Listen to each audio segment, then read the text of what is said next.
Alors, je pense qu'on va pouvoir commencer. Je ne sais pas si Monsieur de Saint-Léger est là. Je voulais dire un petit mot pour vous accueillir, mais je ne le vois pas pour l'instant. Donc, moi, je commence d'abord par vous remercier d'avoir eu la gentillesse de nous faire l'honneur d'être là aujourd'hui, puisque vous avez accepté d'être le parrain de notre master pour la promotion 2022-2023. Je ne vais évidemment pas vous présenter parce que nos étudiants et formateurs qui sont là, évidemment, vous connaissent, ont lu votre dernier ouvrage sur lequel on va échanger aujourd'hui. Vous êtes à la fois neurologue, psychiatre, éthologue, psychanalyste et vous travaillez notamment, vous avez notamment mis l'accent sur l'importance de la narration, du récit pour les enfants comme mode de construction de soi, voire même de son rapport au monde. Et vous avez là donc devant vous des formateurs qui ont hâte de vous entendre autour de votre dernier ouvrage qui est paru en 2022 chez Odile Jacob et qui s'intitule « Le laboureur et les mangeurs de vent ». Donc, je vais vous donner la parole pour nous exposer les points qui vous semblent importants pour des formateurs et puis pour développer un petit peu les pistes que vous avez pensées dans cet ouvrage. Et puis ensuite, je donnerai, mon collègue Thomas Lecor qui est là, qui est formateur dans ce master, donnera la parole à certains des étudiants qui souhaiteront aller un peu plus loin et vous poser quelques questions. Merci encore de votre venue aujourd'hui. Béatrice, Éric de Saint-Léger est là. Donc voilà, alors du coup, si Monsieur de Saint-Léger est là, je lui donne quelques minutes la parole. Monsieur Éric de Saint-Léger, le directeur de l'Institut de l'INSPE, l'Institut de formation des enseignants de l'Académie de Versailles, et il souhaitait être là pour vous accueillir. Eh bien, je suis en bonne compagnie, comme ça, j'aurai plus peur. Alors, Éric, si tu veux bien prendre la parole. Je vous dis bonjour et je vérifie comme ça que vous m'entendez correctement. Est-ce que vous m'entendez? Voilà. Parfait. Je suis ravi par ma présence d'avoir assuré Monsieur Cyrulnik. Merci beaucoup à vous d'être parmi nous. Merci à Béatrice pour avoir organisé ce rendez-vous et ce moment d'échange. On est ravis, on est très fiers, hein, Monsieur Cyrulnik, de vous accueillir. Je crois qu'on ne peut pas vous le dire autrement. C'est une chance pour nous et je pense que chacune et chacun ici mesure cette chance que nous avons. J'avais prévu de dire quelques mots sur votre livre, mais Béatrice l'a très bien présenté et puis vous allez nous en parler. Je pense qu'il n'y a pas meilleure personne pour en parler que l'auteur de son livre. On est très touchés par votre venue parce qu'aujourd'hui, dans un INSPE, on est habitué à dire que les INSPE forment les futurs enseignants, professeurs des écoles, professeurs de collège, lycée ou les CPE. En fait, les INSPE, c'est pas que ça. Oui, c'est déjà ça. Mais à travers la formation que vous acceptez, entre guillemets, de parrainer, vous découvrez aussi des formations qui nous permettent de travailler sur des spécialisations auprès de collègues qui sont enseignants ou qui viennent d'autres métiers de l'éducation nationale. Et en fait, un INSPE, c'est plein de choses. C'est plein de savoir-faire, c'est plein de personnes engagées. Et donc, c'est aussi plein d'étudiants qui sont passionnés et passionnants. Et vraiment, 1000 fois merci à vous d'être présents parmi nous. Je m'arrête là parce que je vais vous écouter avec un immense plaisir. eh bien, on va essayer de continuer parce que Madame Mabillot-Bonfils m'a posé une question très simple. Pourquoi la guerre? Alors là, vraiment, il n'y a pas plus simple que cette question. Einstein, Freud et tout le monde s'intéressent à la question depuis probablement que les êtres humains sont sur Terre, c'est-à-dire depuis Monsieur et Madame Sapiens, il y a 300 000 ans. On se pose la même question. Alors bien sûr, j'ai des réponses. Et le titre qui est inspiré par La Fontaine, Le laboureur et les mangeurs de vent, c'est une métaphore. Le laboureur, c'est celui, celle qui a les pieds sur terre, et le mangeur de vent, c'est celui, celle qui se nourrit de récits qu'il gobe sans faire l'effort de les juger. Et je pense que la première catégorie, le laboureur, c'est difficile de devenir un laboureur, alors que c'est facile de devenir un gobeur, un mangeur de vent. Voilà l'explication du titre. Alors, comment est-ce que je peux essayer de tenter de répondre à cette question? C'est que dans l'histoire, dans le développement de nos enfants et dans l'histoire, on apprend à voir le monde. Le monde n'est pas une donnée. Chaque espèce vivante voit un monde différent. Le monde des abeilles n'est pas le monde des oiseaux, qui n'est pas le monde des êtres humains, et peut-être même que le monde des garçons n'est pas le monde des filles. On va en parler peut-être tout à l'heure. Ce qui est sûr, c'est que il y a un apprentissage constant, un apprentissage passif. On reçoit l'empreinte de notre milieu lorsqu'on arrive au monde, ou même avant même d'arriver au monde, puisque quand notre président Macron m'a demandé d'organiser et de faire un rapport sur les 1000 premiers jours, on a fait démarrer les 1000 premiers jours à la grossesse. Pendant la grossesse, les bébés dans l'utérus reçoivent déjà l'empreinte de leur milieu. Et là, il y a beaucoup de publications internationales qui permettent de confirmer que la formation, la sculpture du cerveau de l'enfant commence dans l'utérus, c'est-à-dire l'état de la mère, si elle est heureuse, si elle est malheureuse, si elle vit dans un contexte de violence conjugale, de guerre, ou au contraire, si elle vit dans un contexte d'épanouissement, de tranquillité, elle transmettra des informations différentes au bébé qu'elle porte. Mais jusqu'à l'apparition de la parole, c'est-à-dire, on va dire schématiquement, la 3e année, jusqu'à l'apparition de la parole, on subit, on reçoit l'empreinte du milieu. Notre système nerveux en cours de construction est imprégné par ce qui est autour du bébé, l'état physique de sa mère, l'état mental de sa mère, et beaucoup plus tôt que ce qu'on croyait, son père, le foyer. Et ce n'est seulement que vers la 3e année, quand l'enfant débarque dans le monde des mots, qu'il va recevoir d'abord l'empreinte des mots, ce qui explique la facilité avec laquelle un bébé apprend la langue maternelle. Il apprend toute langue maternelle en 10 mois.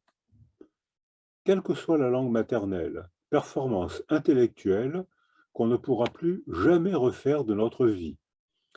Donc, si vous avez besoin de gens pour votre master, prenez des bébés, ils apprennent à une très grande à une vitesse stupéfiante.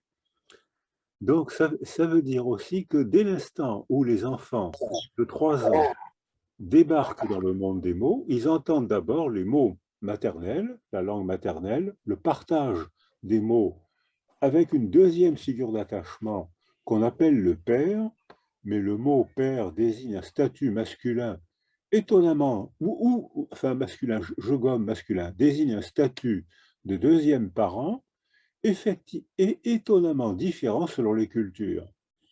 Il y a des cultures où le père n'est jamais là, et il y a des cultures africaines notamment, où le père, c'est le frère de la mère, c'est-à-dire celui que nous, on appellerait l'oncle maternel, et qui prend son rôle très au sérieux. Il y a d'autres cultures, depuis que le mariage homosexuel est légal, le père, c'est le deuxième parent, ça peut être la grand-mère. Donc le mot père est un mot difficile à définir. Mais lorsque la mère et le deuxième parent, le père, parlent, l'enfant est très attentif et il apprend comment on conjugue une relation entre le père et la mère et le père. Et ce n'est que au cours de la 6e année, au cours de la 6e, 7e... Attendez, quelqu'un n'a pas fermé son son. Quand ce n'est qu'au cours de la 6e, 7e, 8e année, c'est-à-dire très tard dans le développement d'un enfant, qu'un enfant accède au récit qu'il entend autour de lui. La filiation, dans notre culture, on a une filiation africaine, Europe centrale, on est marin de père en fils, on est commerçant à travers les générations, on est paysan, il n'y a pas longtemps encore, on était tous des enfants de paysans. Mais ça a changé en 2 générations. Et là, l'enfant entend des récits. Et dans ces récits, il y a une aptitude à se couper du réel. C'est-à-dire que le récit peut très bien représenter quelque chose qui est arrivé, la guerre de Troie, le cheval de Troie, une bataille perdue il y a 2000 ans. Il ne faut pas oublier que la guerre du Kosovo a été déclenchée par une bataille perdue contre les musulmans au XVe siècle. Il ne faut pas oublier qu'au Proche-Orient, actuellement, il y a des guerres chroniques déclenchées par des problèmes posés il y a 2000 ans. Donc ces récits-là s'alimentent d'une part de réel, mais peuvent très bien se couper du réel. Et de toute façon, on se retrouve dans une situation d'accepter ces récits, de croire en eux ou de ne pas y croire.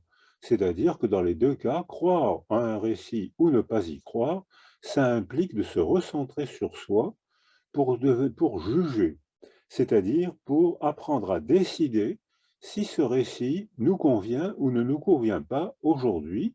Et si on ne le fait pas, eh bien, on est prisonnier du passé et on s'aperçoit que de tout temps et particulièrement aujourd'hui, la plupart des guerres sont des guerres de croyances. Croyances religieuses, croyances laïques, croyances profanes, croyances économiques. C'est des guerres de croyances qui aujourd'hui provoquent le malheur de centaines de millions de gens pour des récits parfois alimentés par des segments de réel, souvent alimentés par une histoire coupée du réel. Je viens de donner la définition du délire. Le délire, privatif, l'IRA, le sillon creusé sur la terre, peut très bien, on est très doué pour délirer sans être psychotique. C'est-à-dire que lorsqu'on se soumet à un récit coupé de la réalité sensible, on délire et on n'est pas psychotique. Et pour ce qui est des délires logiques, je crois qu'on est très doué.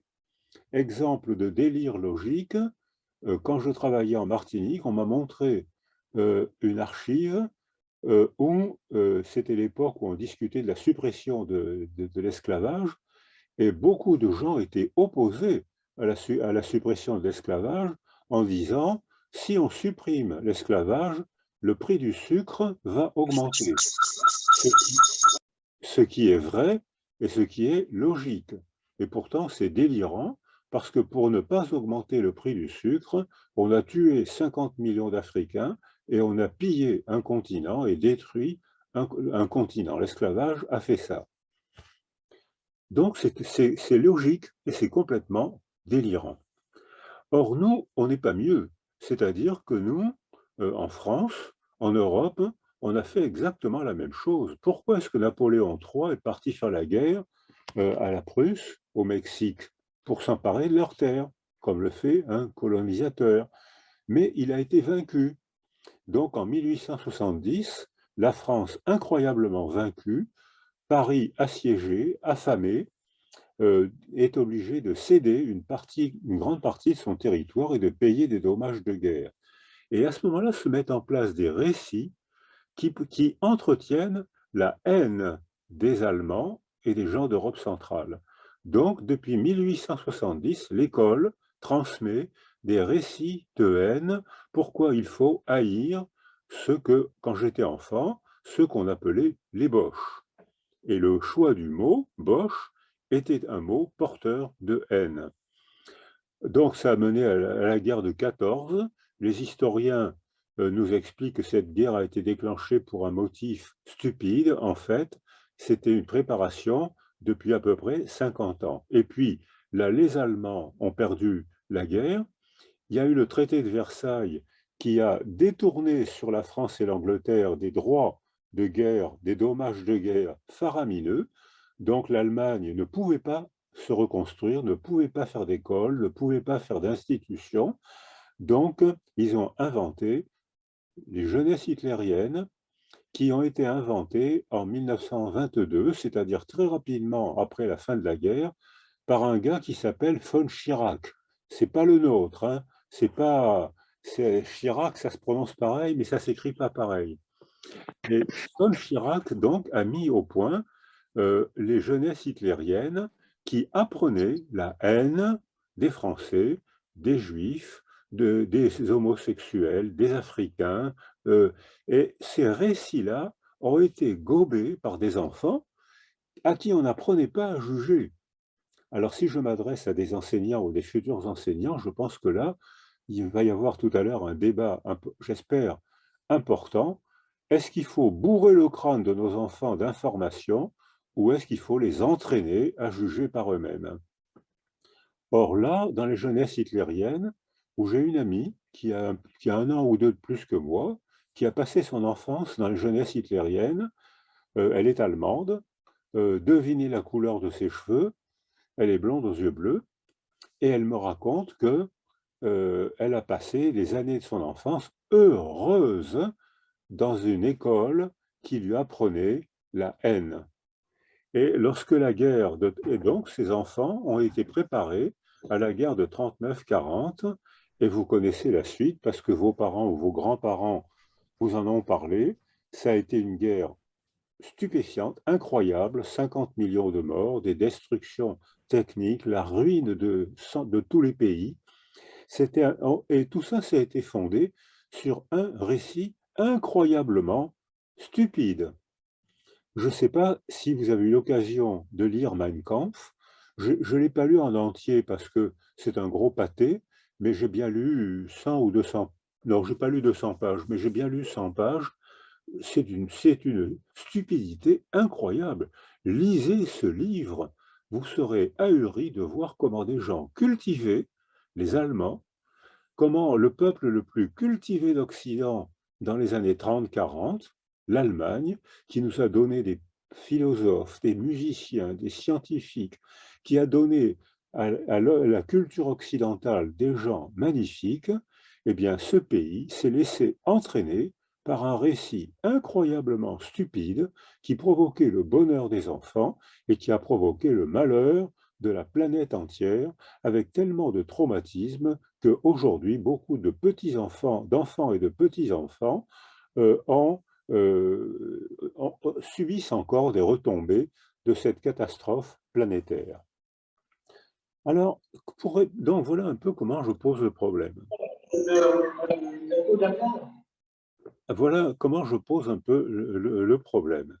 Or, quand on assiste au développement, alors on a des méthodes expérimentales pour observer le développement de tous les enfants, quelle que soit la culture, et on découvre, avec des méthodes expérimentales, c'est-à-dire vérifiables, réfutables, scientifiques, c'est-à-dire c'est la méthode, l'épistémologie scientifique, et on constate que quelle que soit la culture, à l'âge de 10-15 mois, 70% de tous les enfants ont acquis un attachement sécure, c'est-à-dire qu'ils ne parlent pas encore, mais ils soutiennent le regard, ils babillent, ils pointent du doigt, ils cherchent à interagir avec les adultes qui sont autour d'eux. C'est ce qu'on appelle l'attachement sécure. On a gardé l'anglicisme parce que sécure est différent de sécuriser. Et 30% de nos enfants, quelle que soit la culture, ont acquis un attachement insécure. Ils ont peur du monde, ils ont peur des autres, ils ont peur de la vie, ils sont centrés sur eux-mêmes, ils ont peur, ils agressent, ou au contraire, ils sont complètement confus. Et ça, c'est avant la parole, et on sait maintenant que ces enfants qui ont acquis un attachement confus, désorganisé, c'est parce que leurs parents sont malheureux. Malheureux, violence conjugale, précarité sociale, guerre, tremblements de terre, etc., tous les malheurs de l'existence, humaine et non humaine d'ailleurs, tous les malheurs de l'existence font que les parents n'ont pas été disponibles pour entourer leurs enfants et leur offrir une niche sensorielle sécurisante. Donc les enfants constamment insécurisés n'apprennent pas à soutenir leur regard, sourire, pointer du doigt, et ils commencent déjà une difficulté développementale. En revanche, 70% des enfants, et alors là, voilà, c'est le scandale que je vous propose, 70% des enfants bien entourés par leur mère, leur père, leur grand-mère, l'oncle, la nounou, etc., tous les métiers de la petite enfance, 70% des enfants apprennent le bonheur dans la servitude, le plaisir d'obéir, parce que l'obéissance est un moyen de se socialiser. Et alors ça, pour les enseignants, c'est important, parce qu'un enfant qui obéit bien, c'est un enfant qui apprend bien, c'est un enfant qui prend bien sa place dans sa famille et dans sa culture et à l'école, alors qu'un enfant qui démarre de manière insécure dans la vie n'obéit pas, il a peur, il s'oppose, il s'enfuit, il affronte, il n'obéit pas. Donc, ça le met, son développement difficile, le met en situation de mal apprendre, de s'opposer à ses parents, à ses éducateurs, aux professeurs des écoles, donc d'avoir constamment des conflits, des punitions, et c'est un enfant qui part pour mal se socialiser. Or, on constate que les enfants autour desquels le couple parental et le foyer est associé et harmonisé, ces enfants entrent en maternelle à l'âge de 3 ans, ou même parfois avant ou après, avec un stock de 1000 mots. Alors que les enfants dont les parents sont malheureux, parce qu'il y a un conflit, parce qu'il y a la guerre, parce que la vie est parfois difficile, il y a un malheur, ces enfants, au même âge, entrent en maternelle avec un stock de 200 mots. Devinez lesquels vont devenir bons élèves. Ceux qui ont 200 mots ne vont pas comprendre les consignes et ils vont voir qu'autour d'eux, leurs petits camarades de classe comprennent et ont le plaisir de jouer à apprendre, le plaisir de jouer à faire l'effort d'apprendre. Je souligne tous les mots.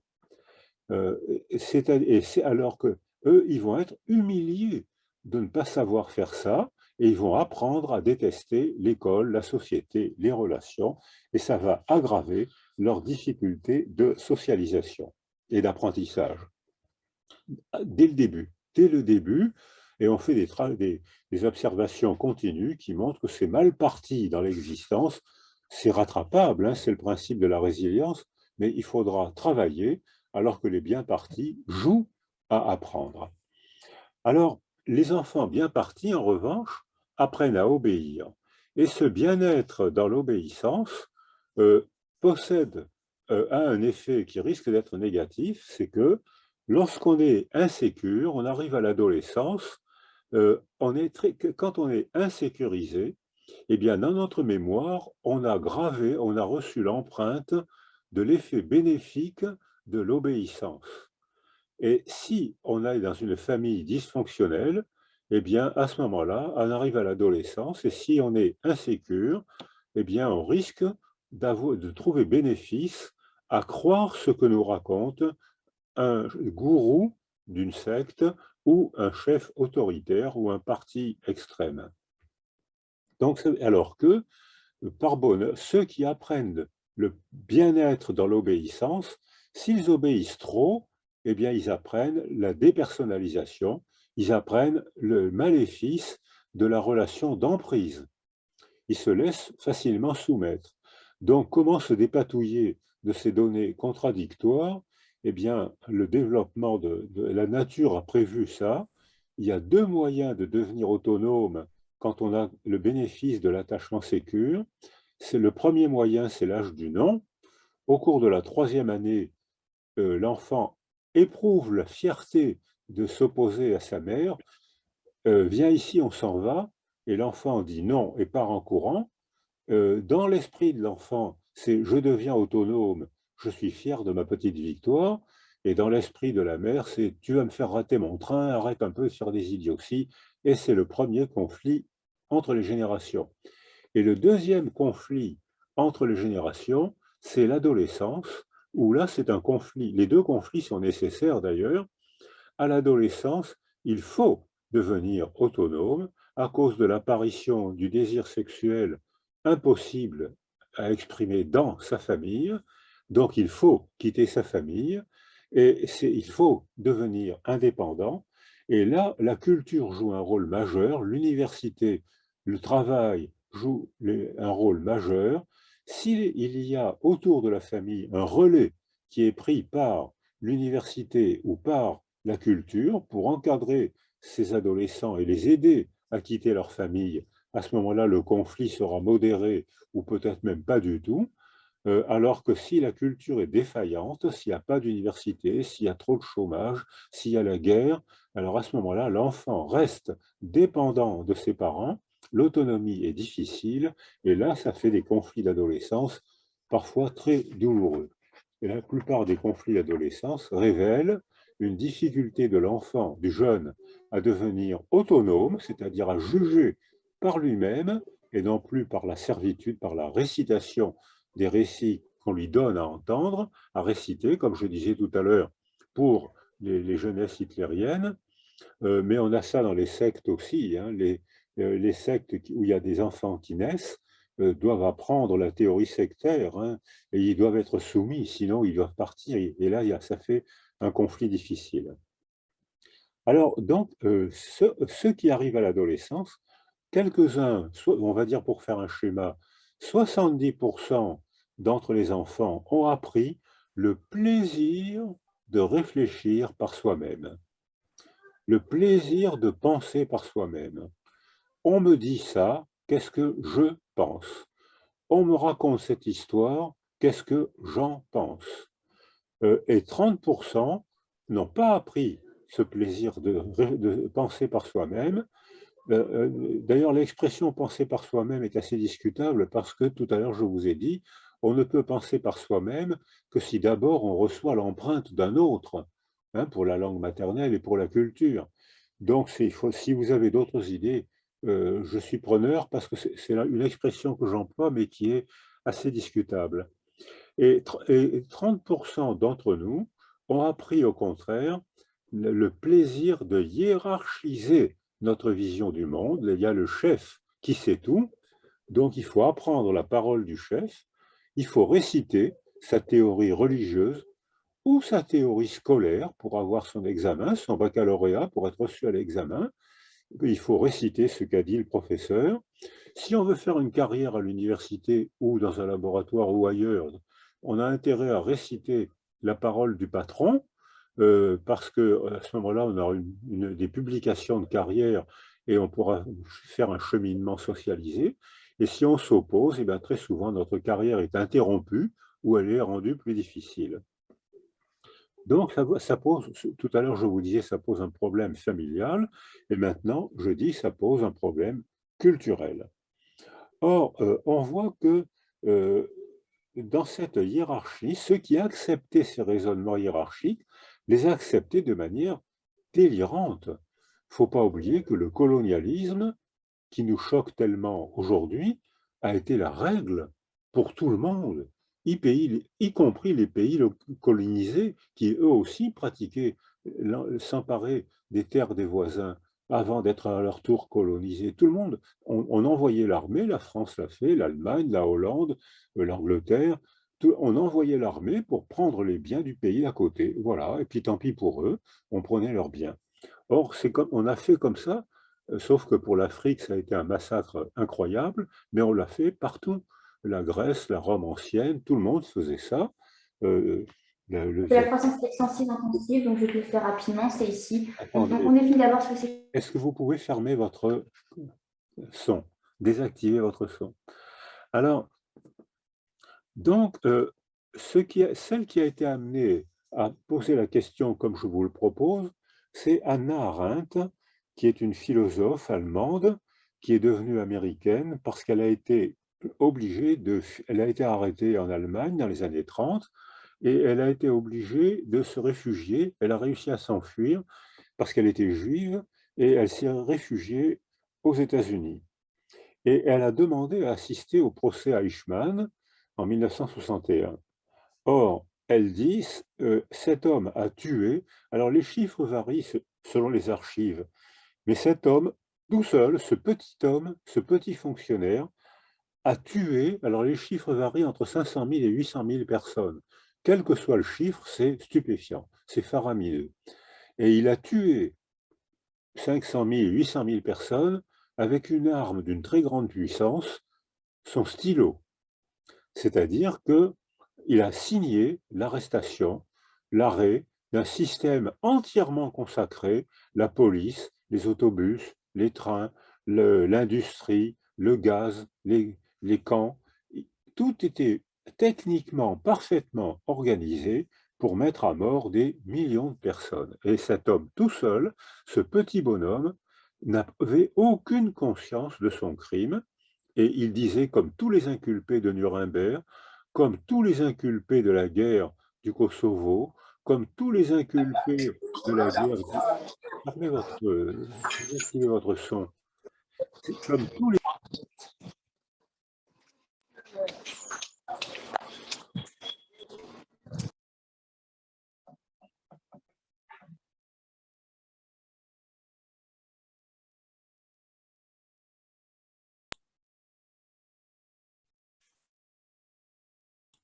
Voilà, je suis réactivé.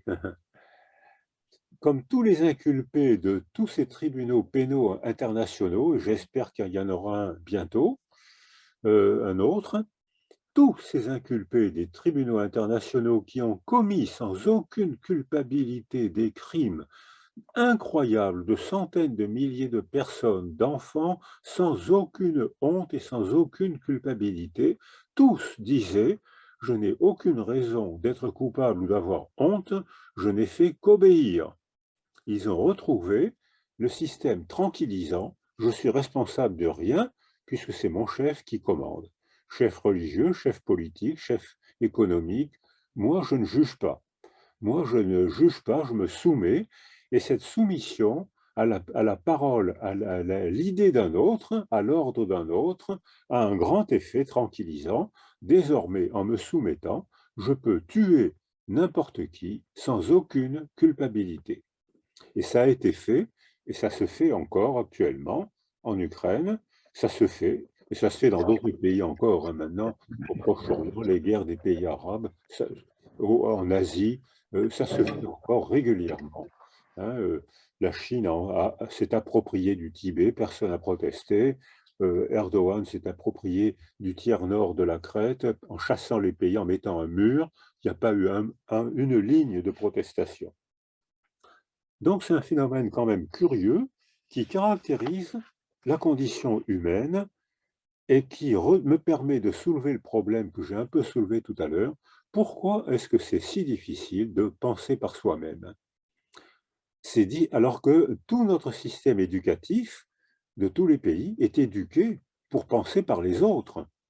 Hein, le baccalauréat, les examens, j'ai fait des études de médecine et de psychologie, et si j'ai été reçu, c'est parce que j'ai récité les idées des autres.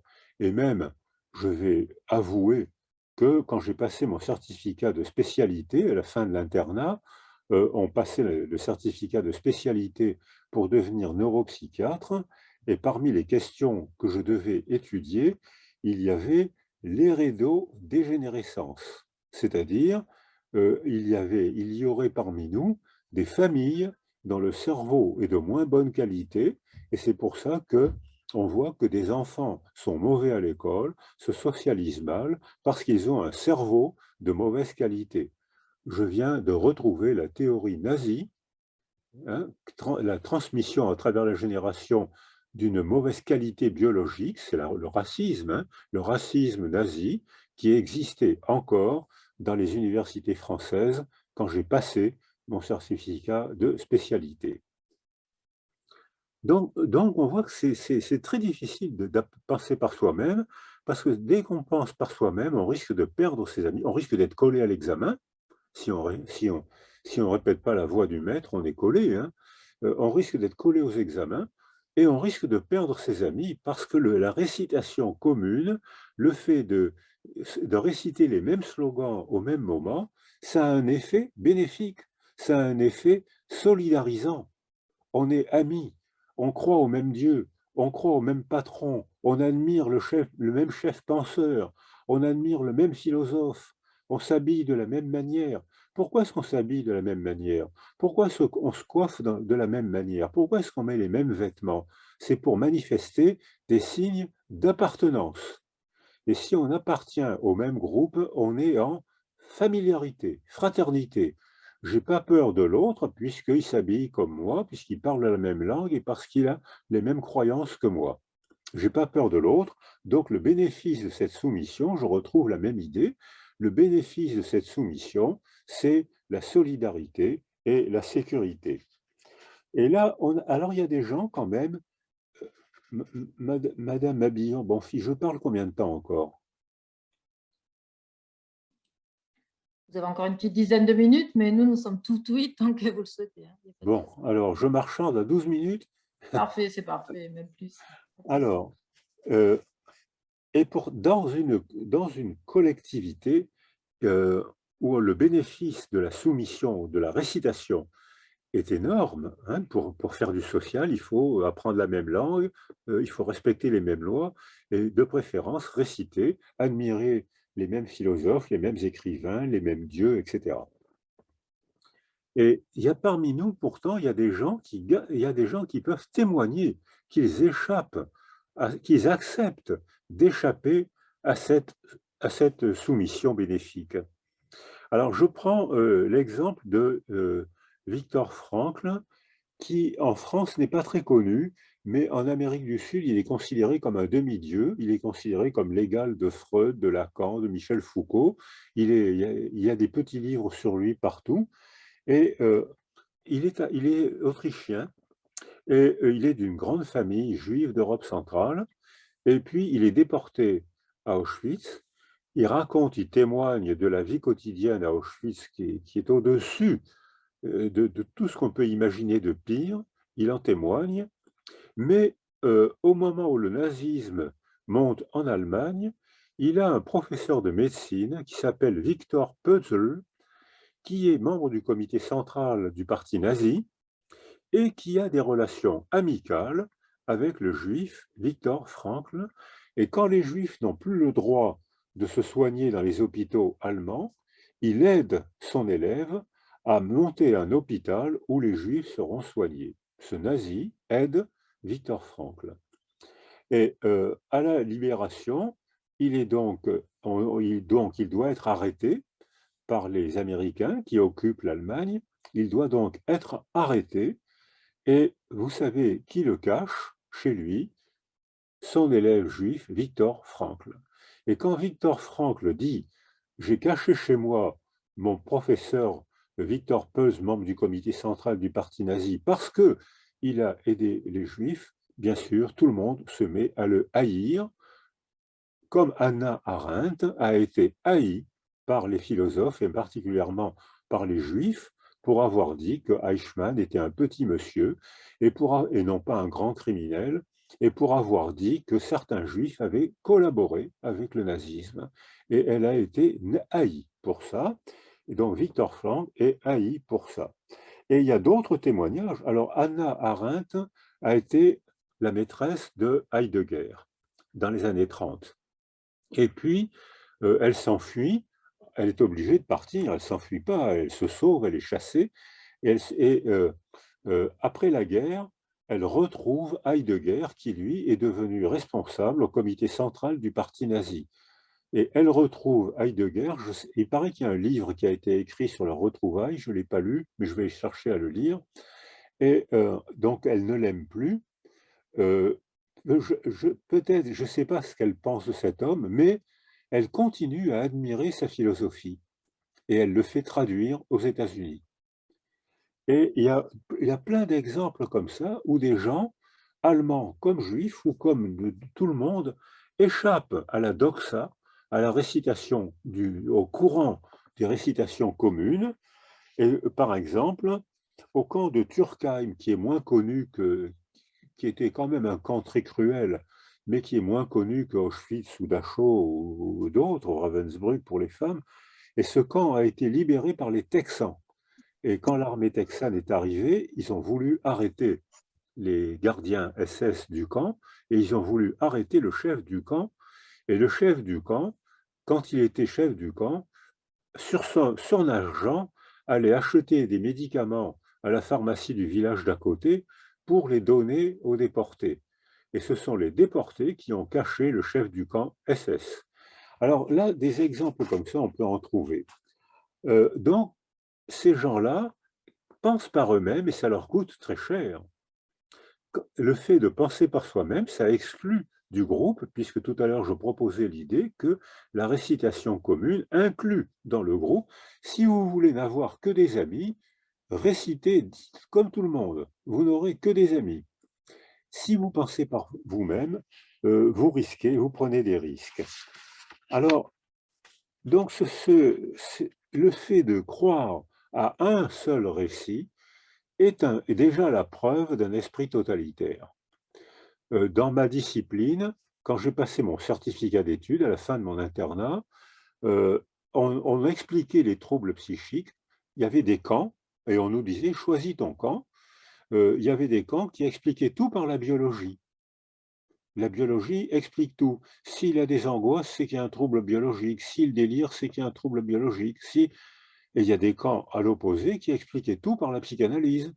Ah ben non, le cerveau n'a rien à voir dans cette histoire, la biologie n'a rien à voir, la psychanalyse explique tout. Or, je constate, je propose l'idée qu'une théorie totalement explicative est une théorie totalitaire. C'est-à-dire qu'il n'y a pas de théorie totalement explicative, chaque théorie a sa part de vérité, la psychanalyse, la biologie ont leur part de vérité, ça ne peut pas être toute la vérité. Et dans les théories de l'attachement, on se groupe. Cette attitude pluridisciplinaire a été très critiquée dans les années 70 quand on commençait. Aujourd'hui, c'est recommandé par le CNRS, c'est recommandé par l'INSERM, c'est recommandé par l'ANR, et même dans les universités, on recommande aussi de faire des équipes pluridisciplinaires.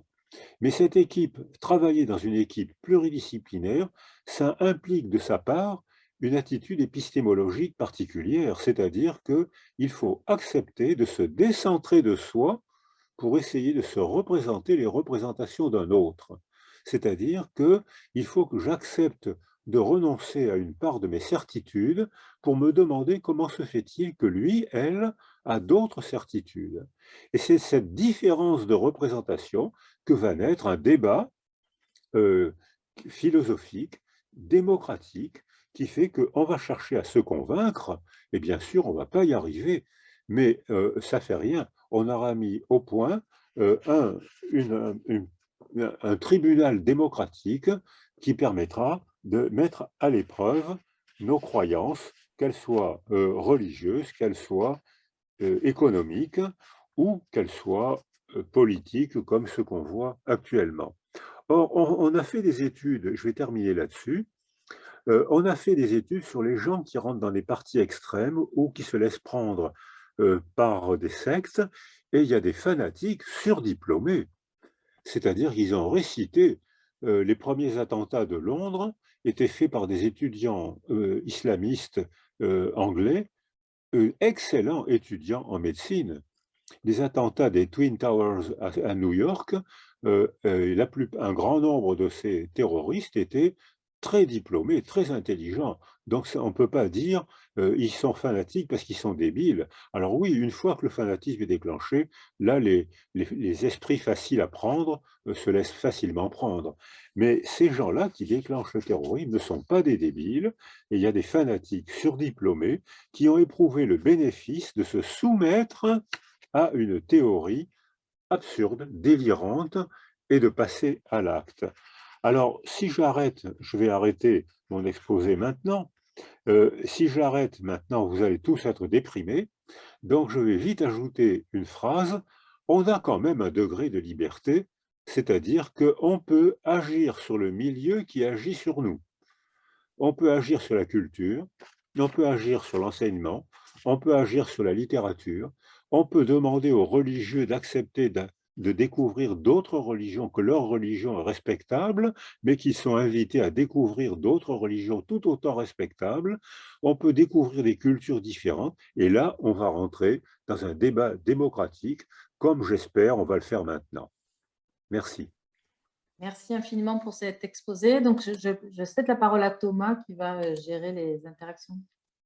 Oui, je voulais donc donner la parole à ceux qui lèvent la main.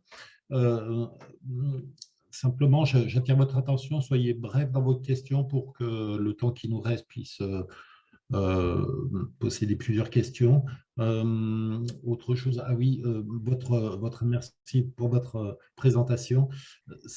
Une anecdote a ressurgi à propos de l'obéissance à l'école notamment, et vous avez suggéré de parler de l'école et de pouvoir répondre à des questions qui ont attrait à l'école. Il y a un moment, quand j'étais encore professeur au lycée, j'enseignais à travers le débat, le questionnement, le doute en mathématiques. Et donc, une élève a fini sa terminale et puis allée en médecine. Et quelques mois après, est revenue me voir pour me dire je ne comprends pas. Mon professeur de médecine, je suis allé le voir parce que ce qu'il disait, j'avais trouvé autre chose dans un bouquin de médecine et je vais le voir pour l'interroger. Que dois-je croire? Vous dites ça et le bouquin dit autre chose. Et le professeur en question lui a répondu, d'après toi, qui pose l'examen? Et donc elle venait me voir parce qu'elle avait appris que le doute était la base de la science et devant cette réponse, elle restait un petit peu incrédule. Et donc, il y avait là se jouer la question, ce que vous avez très bien expliqué, hein, la question de la domination, d'avoir à suivre les enseignements et la récitation qui va avec, etc.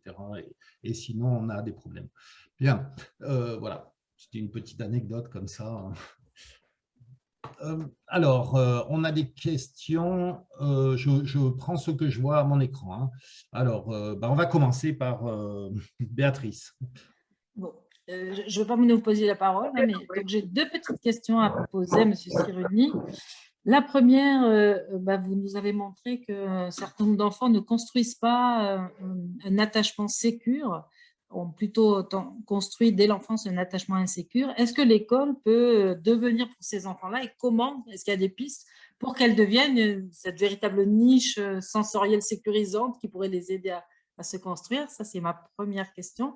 Et la deuxième, j'essaie d'aller vite. J'ai lu dans votre ouvrage à un moment que vous parliez de...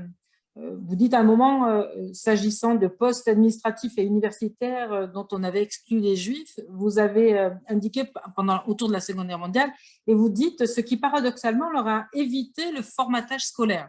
Du coup, c'est par rapport à cette expression formatage scolaire que j'avais une question. Vous montrez bien que l'école a parfois diffusé des discours et des récits de haine ou d'exclusion et on n'est jamais à l'abri que ça ne se répète. Et du coup, ma question, est-ce que l'école doit être un lieu de fabrique du consensus ou bien un lieu de critique, de construction de la liberté intérieure qui nécessite une certaine forme de critique? Mais du coup, ma question, c'est qui a intérêt à cette critique et comment on jongle avec ce paradoxe que vous nous avez montré de cette soumission nécessaire parce qu'elle est à un certain moment bienheureuse, utile, efficace pour survivre, pour vivre, et puis cette peut-être nécessité de construire de permettre aux élèves de construire leur propre liberté de jugement, leur propre liberté intérieure. Merci. Alors, merci pour votre question parce que je pense en effet que l'école a une grande fonction instructive et éducative. La fonction instructive, il faut apprendre un minimum de catéchisme, il faut apprendre la langue maternelle, il faut apprendre le b.a.-ba de l'alphabet, il faut apprendre le théorème de Pythagore, il faut apprendre... Là, on est dans le catéchisme, il n'y a pas de discussion possible, il faut réciter. C'est la base de données qui va nous permettre de parler ensemble et qui va nous permettre d'avoir un socle commun pour appuyer nos raisonnements. Et puis, il faut à l'école, par ailleurs et en même temps, c'est pour ça que vous avez eu raison d'employer le mot paradoxe et non pas le mot contradictoire, c'est paradoxal, mais ce n'est pas contradictoire, il faut qu'en même temps, à l'école, il y ait un lieu, des profs, des salles, des activités qui permettent d'exercer l'entraînement à penser par soi-même. Exemple de penser par soi-même, si Léonard de Vinci était un bâtard.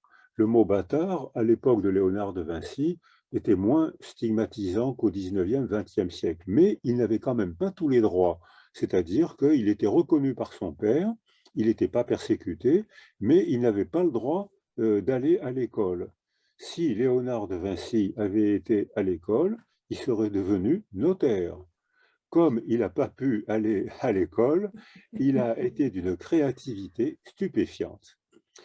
Aujourd'hui, Parcoursup ne prendrait pas Einstein ou Edgar Morin, qui ont été de très mauvais élèves. C'est-à-dire que Einstein était très en retard, Edgar Morin était en difficulté psychologique parce qu'il était endeuillé, il avait perdu sa mère qu'il aimait beaucoup, et l'école lui cassait les pieds, il se battait pour ne pas aller à l'école. Donc aujourd'hui, Parcoursup ne le prendrait pas. Et des exemples comme ça, je crois qu'on en a beaucoup. Mais Parcoursup, c'est très bien pour éliminer. C'est pas bien pour sélectionner, mais c'est très bien pour éliminer. Alors, je pense que l'école a une fonction éducative. Alors, l'école a une fonction instructive, le catéchisme, et l'école a une fonction éducative. Alors, par exemple, le théâtre, le cinéma, la littérature sont là pour poser des questions. Il y a des choses que je ne peux pas te dire, où on va trop se disputer, eh bien, va voir ce film et on parlera du film. Ou va lire ce livre, ou va au théâtre et on parlera de la pièce de théâtre. Et cette distance affective que permet l'œuvre d'art permettra de discuter, de réfléchir sans conflit majeur. On ne sera pas d'accord, bien sûr, on ne peut pas être tout le temps d'accord. On n'a pas la même religion, on n'a pas le même sexe, on n'a pas la même culture, on n'a pas le même développement. Comment voulez-vous qu'on soit d'accord? Dans les régimes totalitaires, ou bien tout le monde est d'accord, ou bien on est exclu. Et ça, c'est vrai pour tous les régimes totalitaires. Alors que, donc, à l'école, alors en plus, il y a beaucoup d'enfants maltraités chez eux qui trouvent à l'école un lieu où ils apprennent l'attachement sécure. Et on a eu l'occasion de suivre beaucoup d'enfants qui étaient très insécures chez eux parce qu'ils étaient maltraités. Et ils nous disaient, mais à l'école, c'est le seul endroit où on me parle gentiment. Et ces enfants-là, la plasticité du développement est telle que ces enfants insécures chez eux, pour des raisons faciles à comprendre, apprenaient à être sécures à l'école avec les enseignants et entre copains. Parce que on découvre maintenant que les enfants entre eux se façonnent beaucoup. Les enfants entre eux s'apprennent beaucoup de choses qui parfois échappent aux adultes d'ailleurs. Et un enfant peut très bien, les filles surtout, sont très douées pour se sécuriser avec ce qu'elles appellent la meilleure amie. Toutes les filles ont la meilleure amie. Et avec la meilleure amie, eh ben, elles papotent, elles se confient, elles font un travail psycho-affectif, alors que les garçons se socialisent plutôt en petites bandes de 8, 10, et on joue, on rigole, on entre en compétition. C'est des modes de socialisation un peu différents, mais tous les deux sont respectables. Et les enfants malheureux chez eux, parce qu'il y a un malheur à la maison, ça peut être la violence conjugale, ça peut être la mort de la grand-mère, ça peut être le chômage, ça peut être etc. Les enfants malheureux chez eux trouvent, ça a été mon cas hein, quand j'étais enfant, dans les années d'après-guerre, l'école a joué pour moi un très grand rôle sécurisant. C'est-à-dire que là, j'avais des copains, j'avais des gentils profs qui me posaient des problèmes intéressants. Donc, ce que je dis pour moi, je pense que beaucoup d'enfants en difficulté, beaucoup d'enfants d'immigrés, trouvent à l'école la sécurité stimulante, la sécurité fortifiante qu'ils ne trouvent pas chez eux. Mais ça, pour ça, il faut que les enseignants eux-mêmes se mettent à l'épreuve. Et quand j'ai travaillé avec notre ancien ministre de l'Éducation, je disais, il faut que la formation continue devienne une valeur du métier enseignant. C'est vrai pour les médecins qui ont une formation continue toute leur vie, et même dans les formations continues médicales, on voit des médecins à la retraite qui continuent à y aller. Et quand j'organise les formations continues pour les métiers de la petite enfance, il y a une énorme majorité de femmes, il y a très peu d'hommes, eh bien je vois des femmes qui sont à la retraite depuis longtemps, qui assistent aux cours et à la formation pour le plaisir de comprendre, pour le plaisir d'apprendre. Donc je pense que là, il y a quelque chose d'institutionnel à mettre en place pour respecter le catéchisme nécessaire, le théorème de Pythagore, et ça ne peut pas être autre chose que le théorème de Pythagore, hein. L'alphabet, les règles de grammaire, etc. Donc il y a un catéchisme nécessaire et il y a un entraînement à la pensée par soi-même où les artistes, les philosophes, je mets les philosophes parmi les artistes, hein, où les philosophes les romanciers, le cinéma, le théâtre jouent un rôle majeur pour s'entraîner à réfléchir par soi-même. Il y a une question de la part de Emmanuel Tamen. Vous levez votre main si vous voulez poser une question. Oui, bonjour. Dans votre ouvrage, Maurice, vous parlez de l'organisation sociale ou de l'État qui peut-être serait défaillant pour la petite enfance, en tout cas qui investirait mal. Qu'est-ce que vous proposeriez pour répondre à cette défaillance? Alors, merci pour votre question parce que on a remis un rapport sur les 1000 premiers jours et auparavant, j'avais remis à Jeannette Bougrabe un autre rapport sur les suicides des adolescents. Et notre culture, j'ai pas eu le talent de convaincre et de faire vivre ces rapports. Les 1000 premiers jours, j'ai vu passer une question, les 1000 premiers jours sont un socle de départ. C'est pas jouer pour la vie, c'est un départ. C'est-à-dire qu'un enfant mal parti dans l'existence, c'est pas perdu pour la vie. Hein, comme on vient de le dire, si on s'occupe de lui à l'école, au patronage, dans une famille de substitution, etc. D'ailleurs, la religion, à ce moment-là, peut jouer un rôle, à condition de ne pas être fanatique, la religion peut jouer un rôle éducatif en dehors de l'école, où l'art joue un rôle majeur. Eh bien, ces 1000 premiers jours sont l'acquisition d'un socle de départ pour ces enfants. 70% de ces enfants sont bien partis dans l'existence.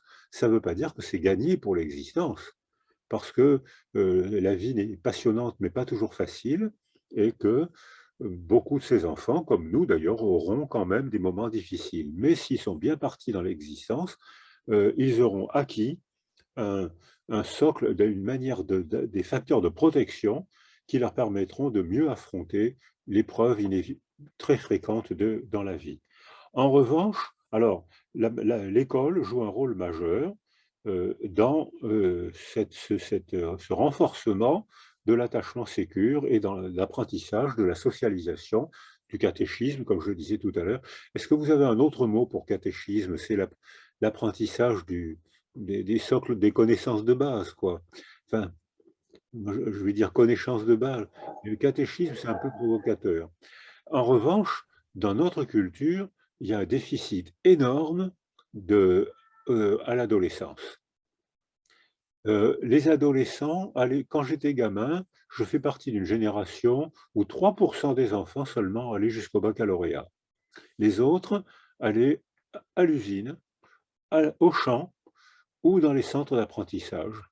C'est-à-dire que l'adolescence était très brève. Et donc, les enfants, le grand progrès de notre culture, ça a été l'école prolongée parce que nous, êtres humains, on a un cerveau capable de se développer jusqu'à 25 ans et capable d'apprendre toute notre vie. Et donc, ça, on ne l'utilise pas.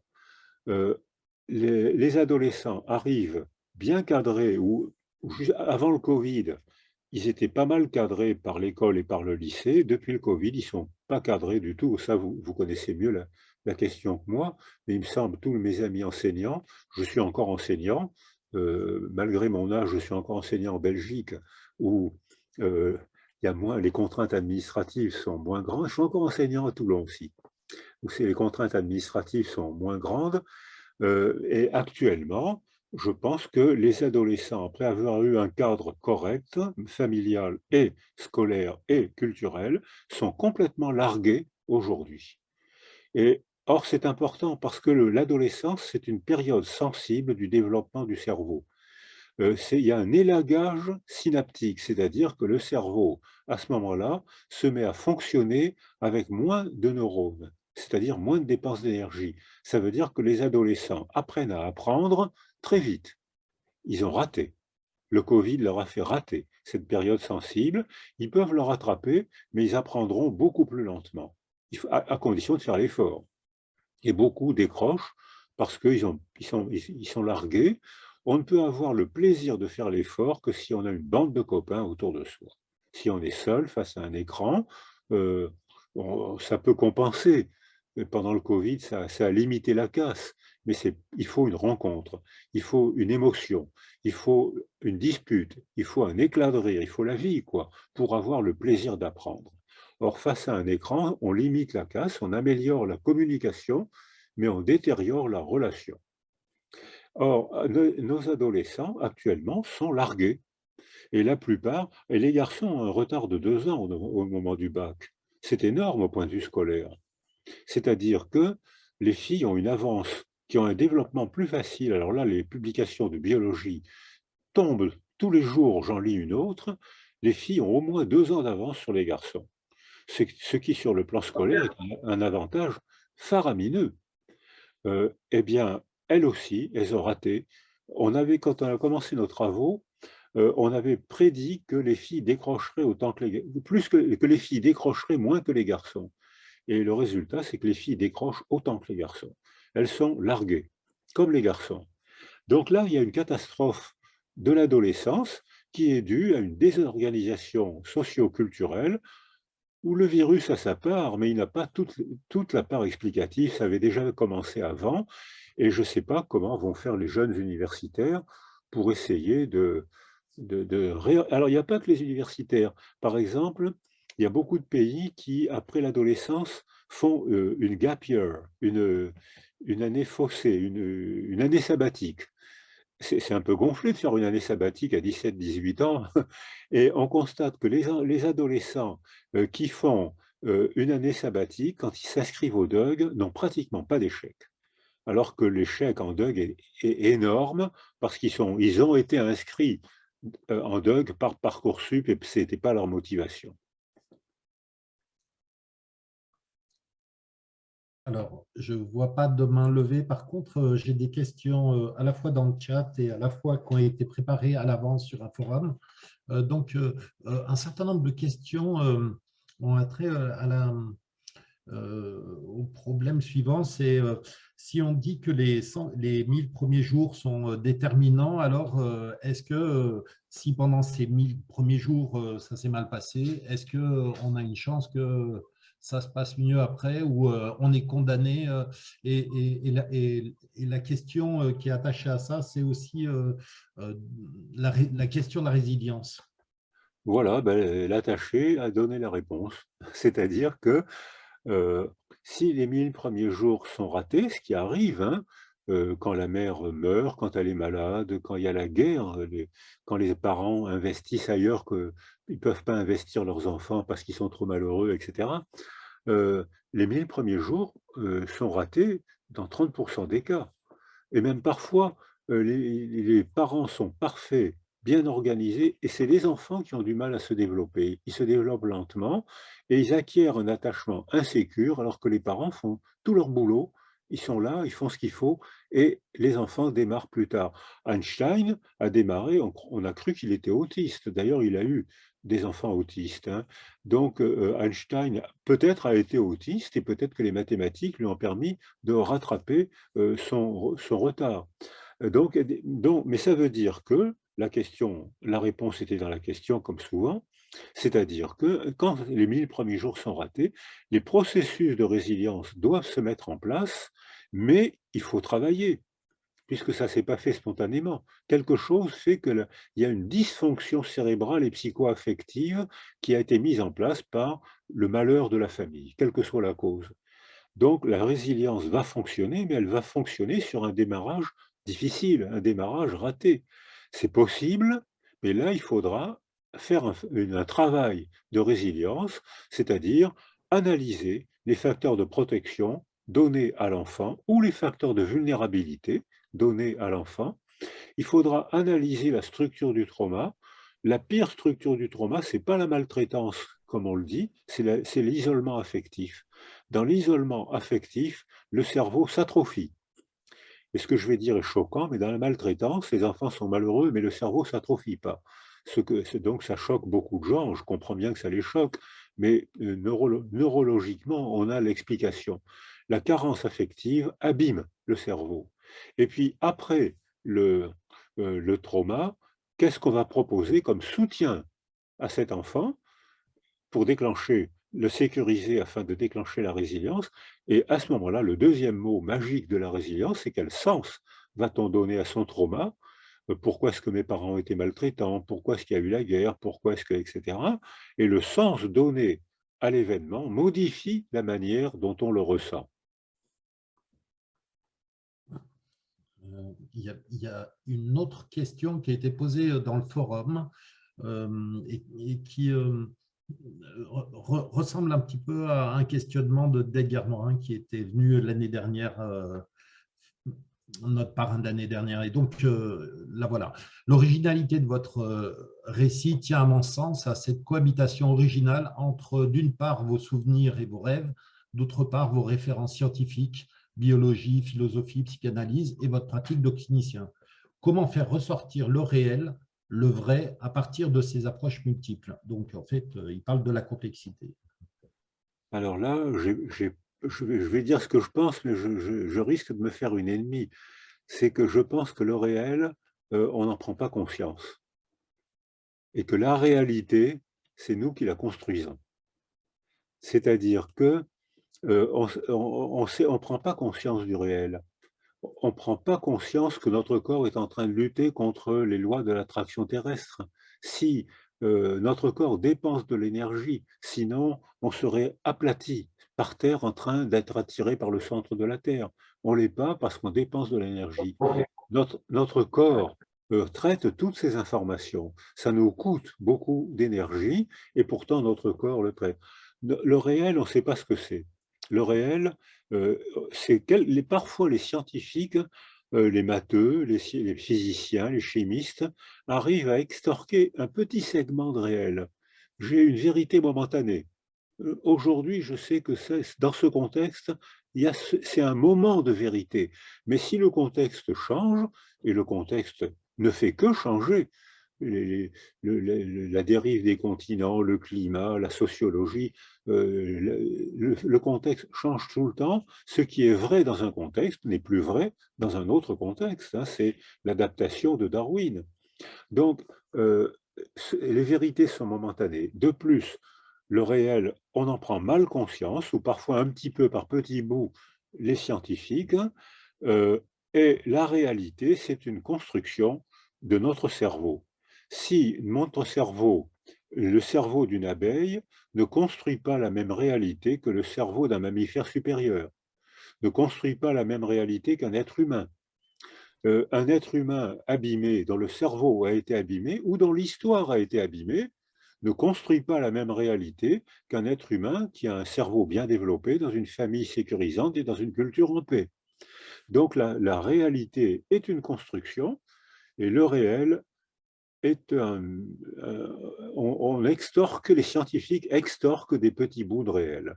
Voilà, la personne qui a posé cette question, j'espère qu'elle m'en voudra pas trop, mais voilà la réponse que je me risque à proposer. Alors, ça me fait rebondir sur un questionnement. À vous écouter, je crois comprendre que vous rejoignez un petit peu la façon de voir des sociologues qui, y compris pour les sciences, parlent de croyances. Et donc, comment vous hiérarchisez les différents types de croyances? Parce que vous en parlez dans votre livre et vous en avez parlé tout à l'heure. Il y a des croyances qui manifestement conduisent à des comportements et à des prises de décision qui sont, on va dire, inadaptées. Et si tout est croyance, comment faire la différence? Voilà.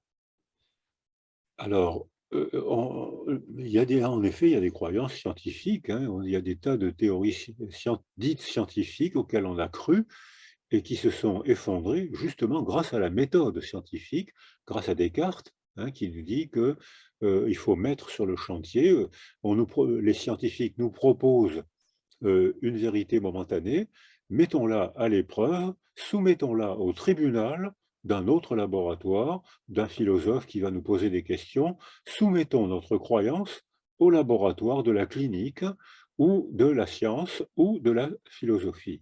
Et dans ce cas-là, beaucoup de croyances, même scientifiques, tombent les unes après les autres.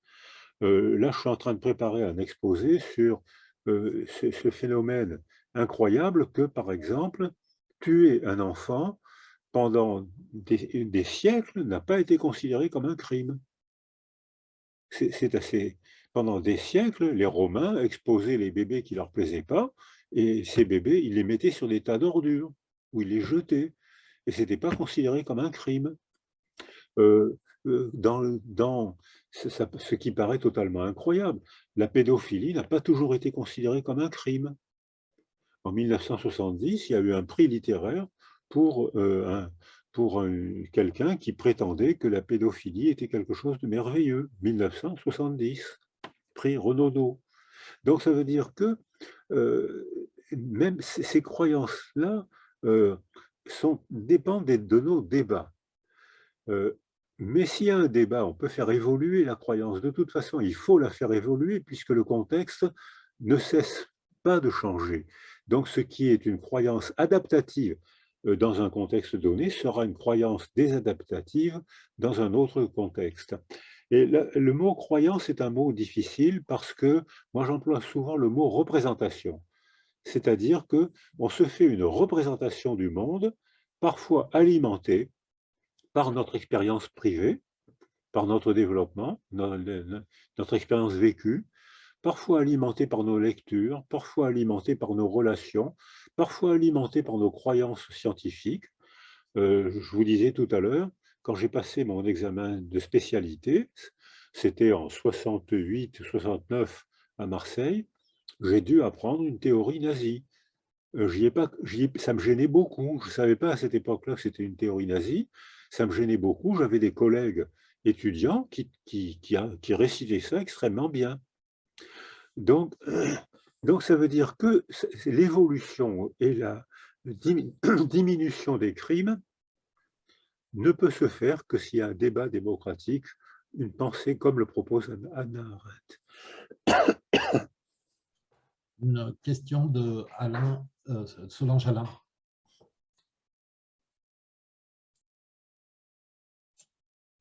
Oui, bonjour et merci pour cette conférence. Merci à tous. Merci à Monsieur Cyrulnik. Je m'intéresse à la place de l'enseignant en tant que tuteur de résilience. Et j'aimerais que vous reveniez sur la différence qu'il y a entre processus de résilience et la résilience elle-même. Est-ce que finalement, ce sont pas, c'est pas la même, il ne s'agit pas de la même réalité? Alors, il ne s'agit pas de la même manière de penser le processus. Effectivement, la résilience n'est pas une qualité individuelle, n'est pas une qualité cérébrale. C'est un processus qu'on peut mettre en place en agissant sur l'enfant adulte. Monsieur Abdel-Fattah, est-ce que vous pouvez désactiver votre micro? Donc c'est un processus, quelque chose d'évolutif, parce que ce qui caractérise la résilience, c'est le mot évolution. Et dans le mot évolution, il y a de la biologie, de l'affectif, du psychologique, du social et du spirituel. La spiritualité fait partie de la condition humaine. Donc c'est un déterminisme déterminé, polycausal. Or, donc c'est un processus qui va se développer plus ou moins bien selon notre entourage et selon le contexte socio-culturel. Le tuteur de résilience, en revanche, c'est une rencontre. Un enfant difficile à rencontrer, beaucoup d'enfants mal partis dans l'existence sont des enfants difficiles à rencontrer. Hein. Les enseignants ou les éducateurs en savent quelque chose. Hein. C'est des enfants qui interprètent tout comme une agression, ils se sentent agressés parce qu'ils l'ont été, parfois, et ils se sentent agressés même quand ils ne le sont pas. Pourquoi tu me parles comme ça? Pourquoi tu me mets une mauvaise note? Donc, c'est des enfants difficiles à aider. Et puis, un jour, il y a une rencontre. Et tous les enfants racontent, tous les enfants difficiles qui ont déclenché un processus de résilience racontent qu'un jour, ils ont rencontré un prof. Les profs ne font pas que transmettre des données, ils ne font pas que transmettre des informations, ils participent aussi à la sécurité par leur corps, par leur apparence, par leur manière de se prescrire avec l'enfant. Et il y a des profs qui se prescrivent de manière absolument géniale et qui arrivent à sécuriser. Il y a des profs par exemple, je pense il y a des profs qui, tous les ans, déclenchent des vocations. Pourquoi? Je parlais avec un ami qui est prof d'université en anglais. Il me disait parce qu'on avait une prof d'anglais qui était extraordinaire. D'autres, ma fille a été métamorphosée par un prof de philo. Moi, j'ai été métamorphosé par un prof de littérature. Il ne le sait pas, monsieur Mouzel. Il ne le sait pas. Mais en faisant son boulot de prof, sa manière d'être, sa manière de parler, sa manière de me parler, fait qu'il a déclenché en moi quelque chose d'évolutif et de bénéfique pour moi. Or ça, je pense qu'on peut le dire de pratiquement tous les profs. Mais ce n'est pas étudié. Alors on commence maintenant à voir pourquoi certains profs dynamisent certains enfants, alors que d'autres profs, au contraire, inhibent beaucoup d'enfants. Quand j'étais au lycée, les mathématiques, comme d'habitude, c'était la terreur des enfants. T'as compris le théorème de Pythagore? Pas trop. Viens ici, mets tes mains comme ça. Et on mettait les mains comme ça, paf, on recevait un coup de règle sur le bout des doigts, ça faisait très mal, et hop, on comprenait le théorème de Pythagore. C'est-à-dire que, c'est-à-dire que ces méthodes éducatives n'existent plus, mais elles ont été pensées. Il y a eu des croyances, il y a eu des profs qui ont cru qu'en maltraitant les enfants, on allait améliorer leur performance intellectuelle. Donc je pense qu'en revanche, ça implique, comme je le disais tout à l'heure, que les profs fassent une réflexion sur eux-mêmes. C'est pour ça que la formation continue des profs, on ne leur parle pas que du programme, on ne leur parle pas que des enfants, on leur parle aussi d'eux-mêmes. Certains profs sont très sécurisants et d'autres profs sont insécurisants. Ça remonte, probablement ça vient de leur propre personnalité ou de leurs propres difficultés. Donc ça aussi, ça peut évoluer. Donc, alors, le tuteur de résilience, c'est le professeur tuteur de résilience, et ça peut être un sportif. Beaucoup de sportifs ont cette fonction. Ça peut être un écrivain, ça peut être un prêtre quand l'enfant croit à une croyance religieuse. Ça peut être quelqu'un de la famille, ça peut être un voisin, une voisine. Donc, ça veut dire que les profs n'ont pas que la transmission d'un savoir, ils ont aussi une prescription d'eux-mêmes qui est très peu étudiée dans la formation des professeurs. J'avais tout à l'heure plusieurs mains qui s'étaient levées et Merci. qui se sont baissées. Sandrine, tu n'as plus de questions? Alors, en fait, merci Monsieur Cyrulnik, vous venez de répondre à la question parce que je m'étais beaucoup interrogée justement sur la place de l'enseignant dans ces processus de résilience par rapport à ces 30% d'enfants insécures que nous pouvons accueillir dans nos classes. On voit quand même que les programmes maintenant parlent de bien-être, de bienveillance, donc on voit quand même qu'il y a des choses qui ont bougé.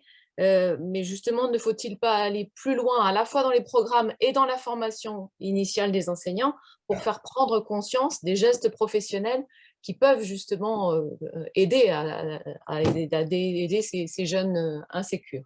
Je vous remercie. Alors oui, bien sûr, les profs ne sont plus maltraitants maintenant. Enfin, ça doit être extrêmement rare.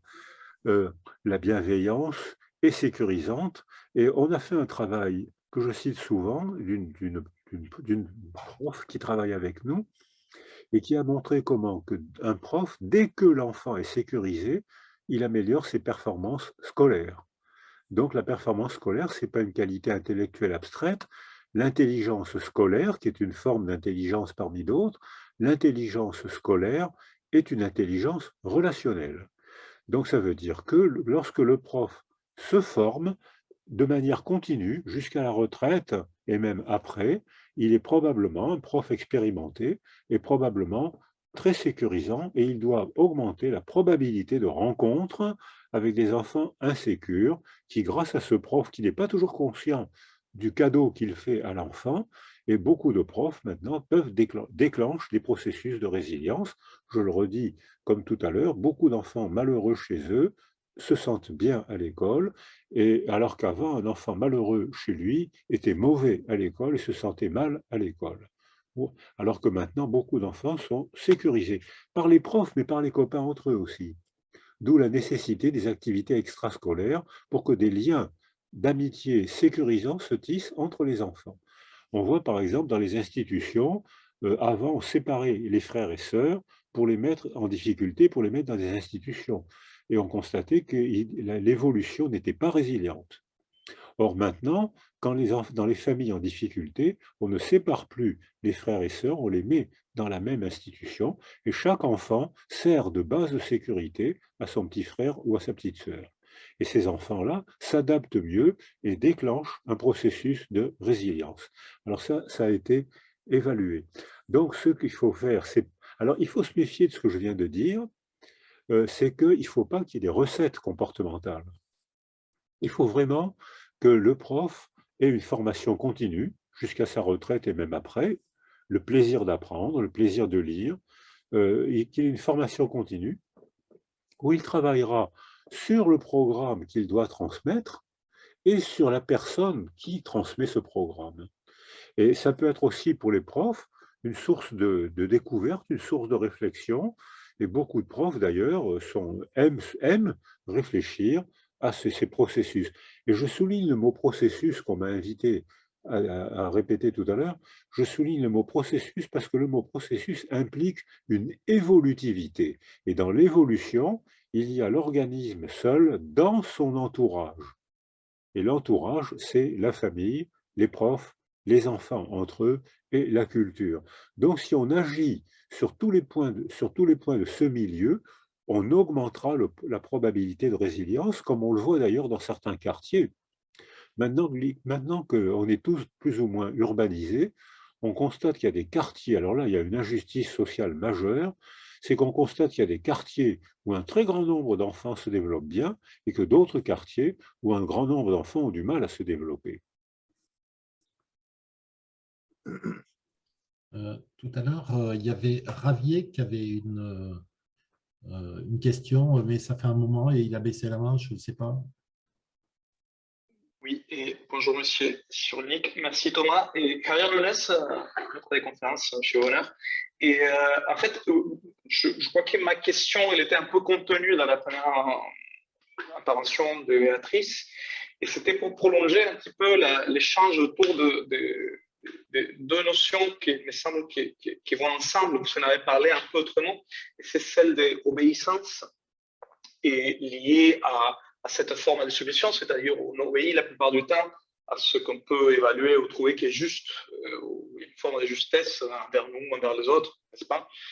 Mais il se trouve qu'il y a aussi beaucoup à l'école et ailleurs dans nos sociétés des marquages d'injustice et des formes de désobéissance qui ont une certaine légitimité.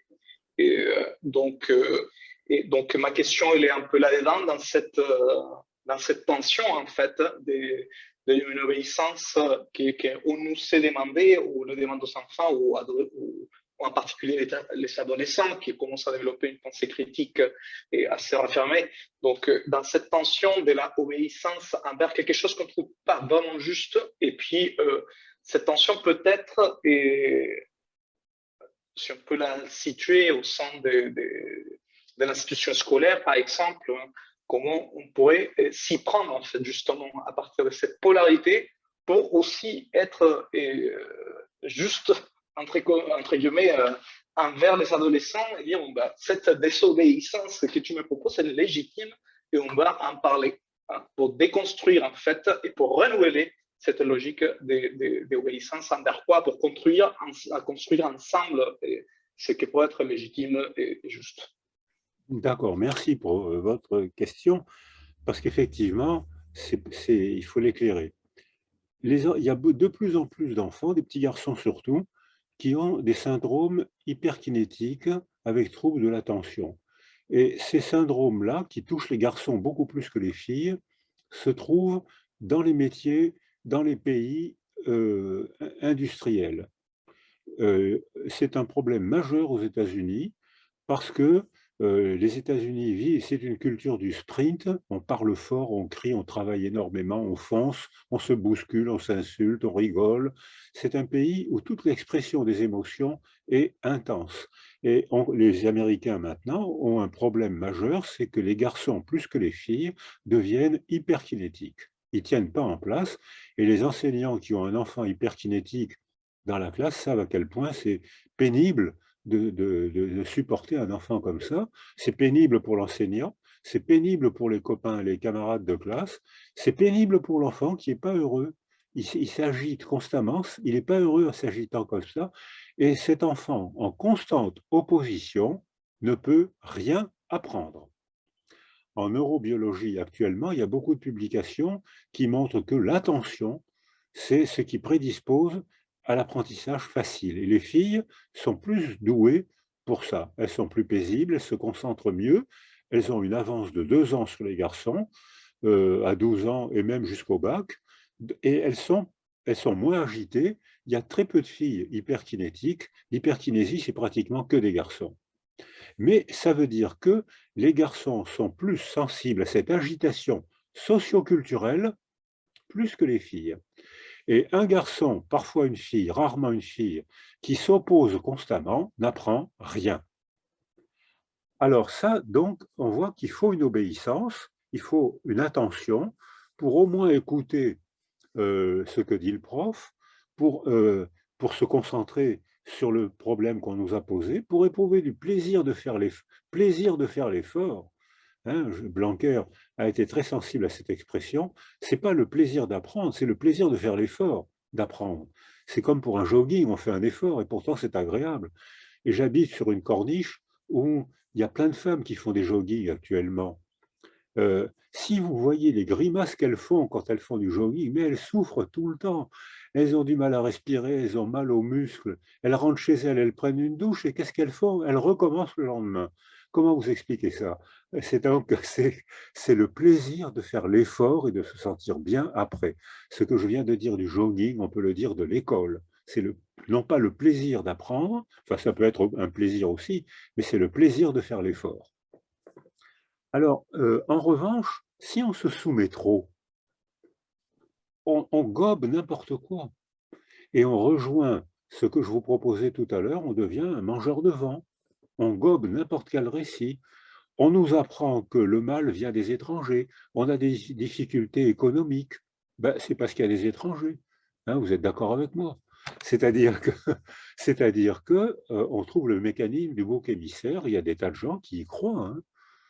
Donc, on découvre un mécanisme du bouc émissaire, on a des explications trop claires, on récite l'explication trop claire, je retrouve le doute cartésien, il faut qu'on mette en doute. D'accord, vous me dites que le mal, si on a des difficultés économiques, c'est parce qu'il y a trop d'étrangers en France. Bon, vous me dites ça, je vais voir si c'est vrai. Je vais aller voir un autre, je vais lire un autre, et je vais décider, je vais juger. Et ça, si vous vous soumettez trop, eh bien, vous allez vous retrouver agent d'un régime totalitaire, comme il y en a eu en Europe, il y en a encore en Europe, comme il y en a beaucoup au Proche-Orient, en Asie, comme il y en a maintenant en Amérique du Sud, parce que c'est un grand confort. C'est la pensée paresseuse. On n'a pas à réfléchir par soi-même, on n'a pas à faire l'effort d'apprendre, on récite, on est diplômé, on grimpe dans la hiérarchie, c'est tout bénef. Mais c'est une tragédie socio-culturelle. Si vous voulez rentrer à l'ENA, récitez. C'est-à-dire que maintenant, il n'y a plus d'ENA, mais il n'y a pas longtemps encore, réciter. Alors, je pense qu'il faut donc, ça rejoint un peu la question de tout à l'heure, il faut qu'on ait un minimum. Alors, quelqu'un m'a suggéré notion de base. Oui, c'est ça qu'il faut dire. Il faut du catéchisme, sinon on ne peut pas parler ensemble. Il faut qu'il y ait des théorèmes mathématiques, il faut qu'il y ait des vérités momentanées, chimiques, biologiques. Sinon on ne pourra pas parler ensemble. Et il faut qu'à l'école, d'autres profs, d'autres disciplines nous apprennent à mettre à l'épreuve ce qu'on nous a appris. Est-ce que vraiment c'est vrai que 2 et 2 font 4? Alors, vous me le dites, je le crois, mais je peux le vérifier. Et si je le soumets au tribunal de l'expérience, le tribunal de l'expérience va confirmer que 2 et 2 font 4. Donc, il faut que dans l'école, il y ait une diversité de professeurs enseignants et qu'il n'y ait pas que du catéchisme. une question de Véronique.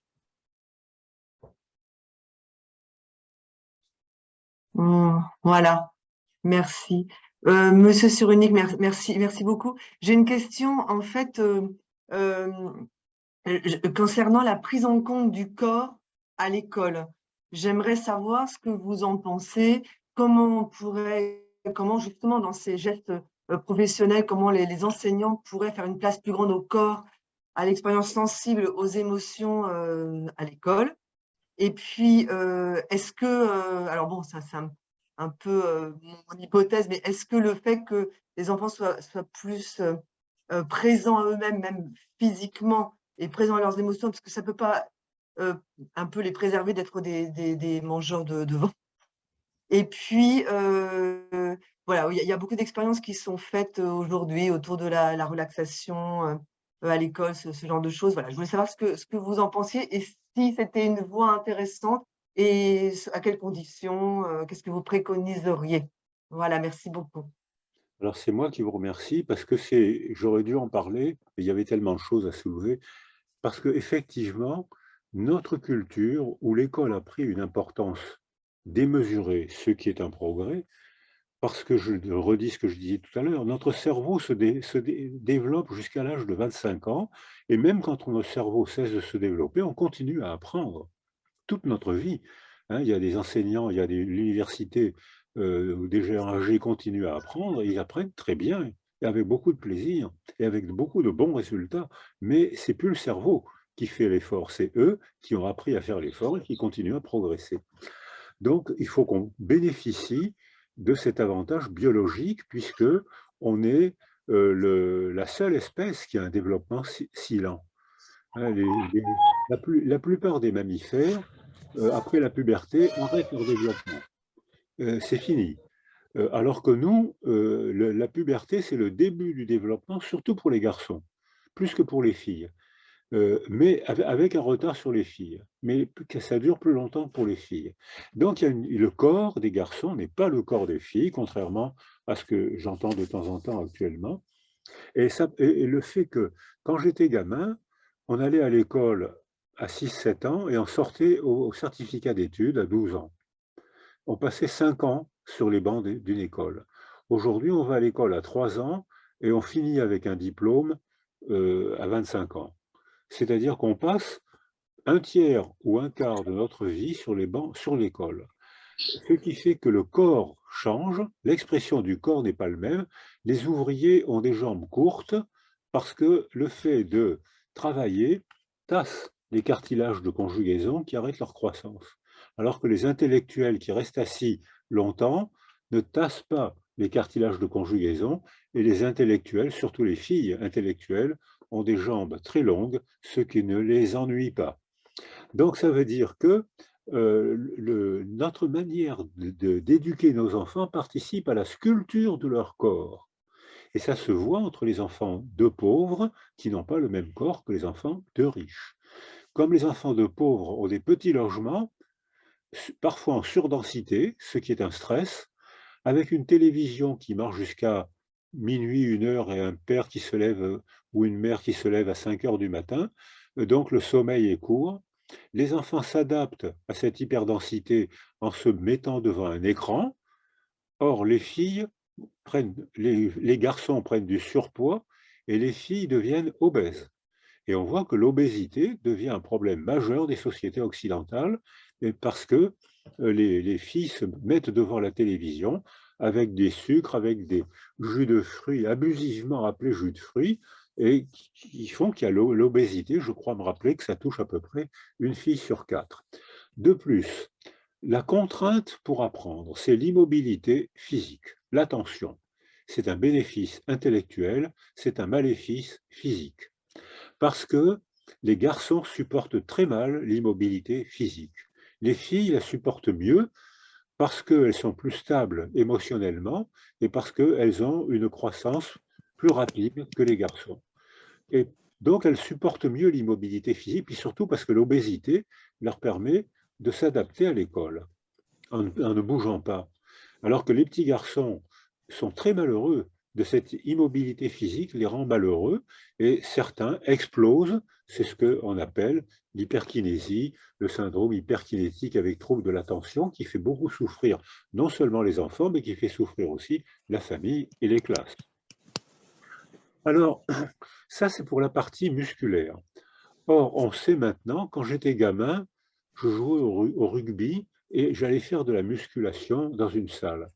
Et le stéréotype de l'époque, c'était quand on a des gros biceps, on a un petit cerveau et un petit zizi. C'était le stéréotype de l'époque. Or, maintenant qu'on fait des neuroimageries sur les sportifs qui s'entraînent, on constate, ou les violonistes, qui sont aussi les sportifs, ou les pianistes, qui sont aussi les sportifs, on constate que les sportifs, la zone correspondante du cerveau est hypertrophiée, c'est-à-dire qu'un pianiste a la zone des doigts hypertrophiée. Un sportif, donc l'activité physique stimule les zones correspondantes du cerveau. Donc, on sait maintenant qu'un sportif qui s'entraîne, un violoniste, un musicien qui s'entraîne, stimule la zone correspondante du cerveau. Pour le zizi, on n'a pas encore fait de neuroimagerie, mais je pense qu'au CNRS, il y a sûrement des gens qui vont s'intéresser à ça et qui toucheront des bourses de recherche importantes pour répondre à cette question. Or, l'expression des émotions n'est pas la même chez les filles et chez les garçons. Les garçons, les filles n'ont pas la même manière de se socialiser. Elles parlent mieux que les garçons, elles parlent plus tôt que les garçons, elles parlent mieux que les garçons, et quand elles ont un malheur de l'existence, elles savent mieux le dire que les garçons.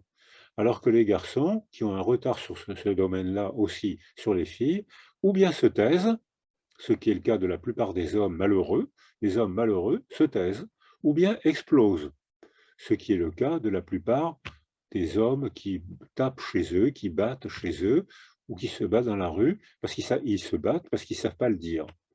Et que là, il y a un phénomène éducatif à apprendre, peut-être qu'en développant le théâtre et le sport à l'école, et le théâtre dans l'école, peut-être qu'à ce moment-là, on apprendrait aux garçons à s'exprimer un peu mieux, ou à s'exprimer en côtoyant les filles, ils apprendraient probablement mieux à parler. Bien. Voilà, on a déjà 1h30 à vous écouter et on avait prévu 1 heure, donc on a dépassé largement l'horaire et je sais pas. C'était intéressant. Les questions étaient... Merci pour les questions. Et merci à vous. Merci infiniment de votre venue. Merci à vous. Et le master du laboratoire va préparer certains spectacles autour de vos travaux et on vous conviera si vous pouvez venir. En tout cas, au moins, vous en aurez la vidéo, comme on l'a fait l'an dernier avec Tenez-moi au courant. Bien sûr. Et pourquoi vous avez appelé votre laboratoire Bonheur? Ah, bonheur, parce qu'on travaille sur le bonheur d'apprendre et d'enseigner, c'est-à-dire le bien-être des enseignants, des professionnels, des parents d'élèves aussi, et des élèves. C'est notre thématique de travail. C'est un master de quoi? C'est un master de sciences de l'éducation. Ah, très bien. Très bien. Ben, je suis content. Merci de m'avoir invité. Merci infiniment. À bientôt. Au revoir. Au revoir.